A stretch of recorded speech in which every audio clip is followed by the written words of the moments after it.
Chers amis, bonjour. Nous sommes le lundi 6 juin 2022, lundi de Pentecôte. Il est 7 heures. Quelques news de l'Arménie, de l'Artsakh et de la diaspora arménienne. Tout d'abord, l'Arménie, commençons par une nouvelle, donc le pape au Vatican qui a reçu divers religieux chrétiens de divers pays, différents pays, dont des religions arméniennes, de l'Église apostolique arménienne.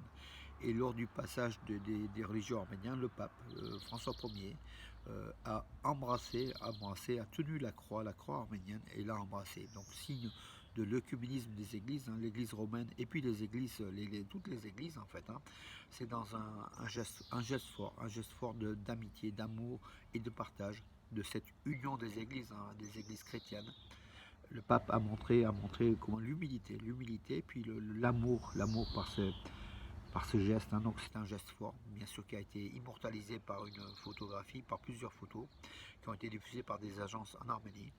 Ça montre aussi que l'église romaine et l'église arménienne, et puis toutes les églises, hein, sont des églises sœurs. Voilà, et c'est très très bien ainsi. Toujours dans l'église, la foi arménienne, la foi chrétienne arménienne qui est forte, qui est enracinée en Artsakh.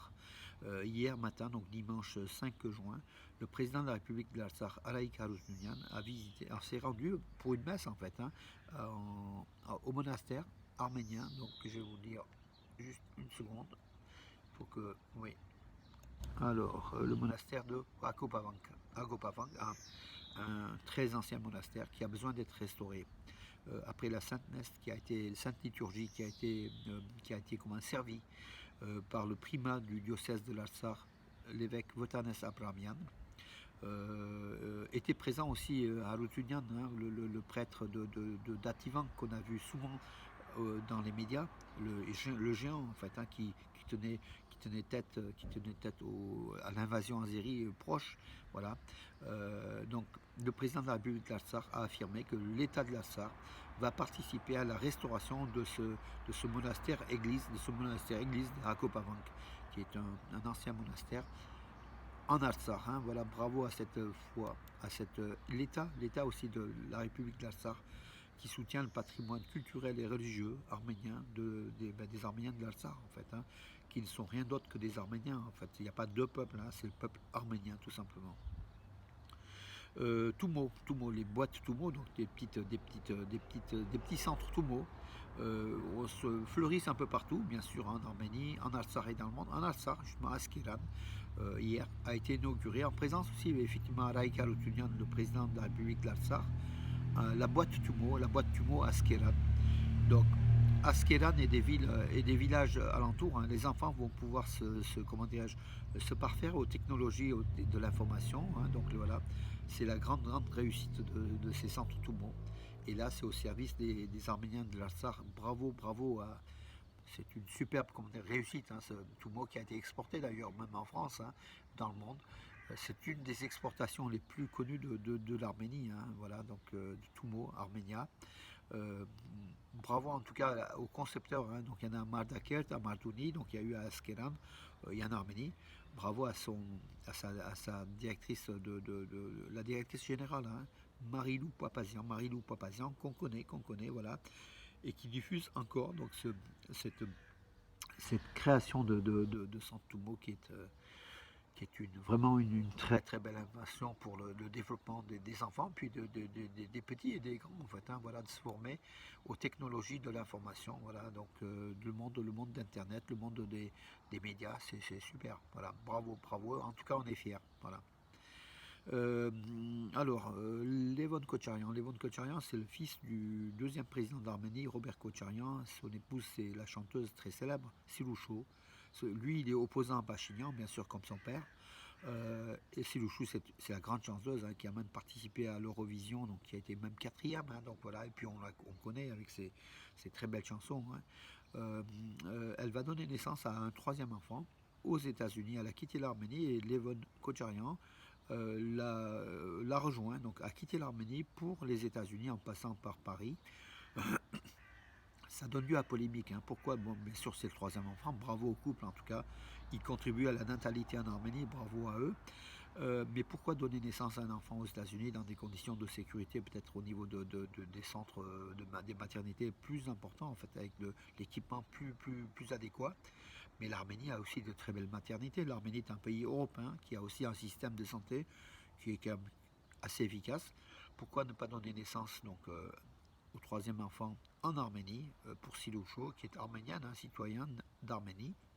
C'est la question qui parcourt un peu les réseaux sociaux. C'est pas une question essentielle, hein, ça c'est du people, mais c'est vrai que tout ce qui est people, ça touche encore plus le peuple. Il y a encore plus d'écoute et de regard que des informations politiques ou des informations nationales. Voilà, donc mes amis, on se nourrit aussi des people tout simplement. Hein. Voilà, Psyloucho qui va donner naissance à son troisième enfant, mais aux États-Unis, voilà, qui a été rejoint par Levon Kocharian, qui avait des problèmes aussi avec la justice en Arménie, hein, voilà, au niveau des manifestations. On leur souhaite en fait une bonne naissance et puis voilà, et je pense le retour en Arménie parce que le lieu donc des Arméniens c'est l'Arménie en fait, hein, les citoyens d'Arménie doivent vivre en Arménie, surtout que ce sont des citoyens qui ont les moyens de vivre en Arménie correctement. Ceux qui ont émigré, qui ont quitté l'Arménie, il ne faut pas leur jeter la pierre, c'est aussi des conditions économiques, hein, qui ont fait ça. Si l'Arménie était un pays prospère et qui pouvait faire vivre tous ses citoyens de façon décente, personne pratiquement ne quitterait l'Arménie. Voilà, il faut aussi tenir compte de ce constat, mes amis, avant de juger ceux qui partent d'Arménie. Mais enfin, il y en a qui reviennent aussi, bravo, et c'est un très très bon signe de la reprise justement, de la vie, de l'économie de l'Arménie qu'on soutient. Justement, l'Arménie ou la philatélie iPost, donc la poste arménienne, a publié un thermopost. C'était vendredi, donc je crois que c'est le 3 juin, sur l'équipe nationale d'Arménie. Par contre, c'est une ancienne photo où il y avait Henrik Mkhitaryan était le capitaine encore. Voilà, un très beau thermopost donc avec des images des fans des drapeaux arméniens à 15 000 exemplaires, donc 500 grammes. Avis à ceux qui sont en Arménie qui peuvent l'acheter sur place. Sinon, ceux qui ne sont pas sur place, ils peuvent commander tout simplement. En tout cas, la sélection nationale d'Arménie méritait cette émission postale, cet honneur qui a été faite par la Poste d'Arménie. L'équipe nationale d'Arménie, je vous rappelle, donc c'était donc dimanche, a gagné 1-0 contre l'Irlande qui est puissante, hein, en Ligue des Nations. Premier match de Ligue des Nations groupe B, groupe 1 pardon, division B, c'est-à-dire qu'on est en deuxième division de la Ligue des Nations. La Turquie, l'Azerbaïdjan, la Géorgie, tout ça, troisième, on est au-dessus. Et on rencontre par contre des équipes plus fortes, dont l'Irlande. Et l'Arménie a gagné contre l'Irlande. Voilà, vous voyez qu'on est bon quand même, qu'on a de très bons joueurs, malgré le départ de Henrik Mkhitaryan, qui va jouer minimum 2 ans à l'Inter de Milan, hein, ce sont les dernières informations. Voilà mes amis, et puis bon, restons dans le sport, puisque donc l'information politique, elle était, comment dirais-je, plutôt, il n'y avait pas grand-chose hein, pour vous dire sincèrement, hein, ce week-end de Pentecôte. Donc l'information sportive, c'est une médaille, encore une médaille. Donc elle est venue des championnats d'Europe d'haltérophilie, c'était la dernière journée hier. Les haltérophiles d'Arménie, il y a même deux médailles, les haltérophiles d'Arménie. Varastat Lalayan en les poids super lourds, en fait, les plus de 109 kg. Et les vice-champions d'Europe, médaille d'argent. Et Gor Minassian, je crois que Gor Minassian était déjà vice-champion olympique, hein, je crois. Médaille de bronze, Gor Minassian, ou je crois, voilà. Médaille de bronze, malheureusement, bon, c'est un petit peu en dessous de son niveau.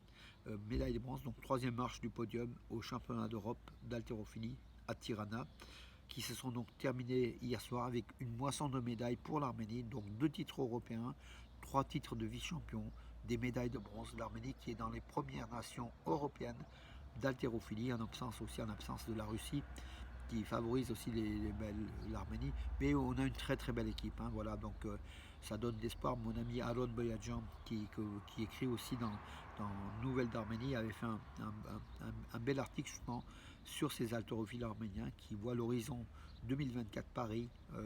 Si l'haltérophilie est retenue hein, dans les sports olympiques, continue à être retenue, l'Arménie pourrait avoir des médailles olympiques tout simplement, hein, mes amis. Voilà, écoutez, j'en ai fait le tour pour aujourd'hui. Je vous donne rendez-vous à demain, mes amis. Profitez de ce beau soleil du lundi de Pentecôte. Et tous mes amis qui sont à l'étranger, qui sont dans la patrie, dont en Arménie, qui me regardent, qui m'écoutent aussi, je les salue et je leur dis à demain. C'est des soutiens par les gamners.